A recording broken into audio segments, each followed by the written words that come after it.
ஸ்ரீ வேணி சங்கர மகாதேவருக்கு ஜெய மங்களம். அழகாய் தோன்றிய மகாதேவருக்கு ஜெய மங்களம். பகவான் ஸ்ரீ கிருஷ்ணர் வேங்குழல் கொண்டு உருவாக்கிய தீர்த்தங்களிலிருந்து வெளிவந்த ஈசனார் ஸ்ரீ வேணி சங்கர மகாதேவருக்கு ஜெய மங்களம். கோபிகைகள் வழிபடும் அழகிய லிங்க திருமேனியருக்கு சுபமங்கலம். பாறை மீது வைத்து வழிபடப்படும் அழகிய லிங்க திருமேனிக்கு சுபமங்கலம். வழிபடும் பக்தர்களை காத்தருடும் அழகு மகாதேவருக்கு ஜெய மங்களம்.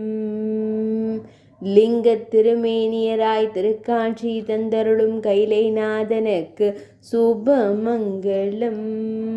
பிருந்தாவனத்தில் கோபியருக்கு திருவருள் புரியும் அன்னை பார்வதி நாயகருக்கு சுபமங்கலம்.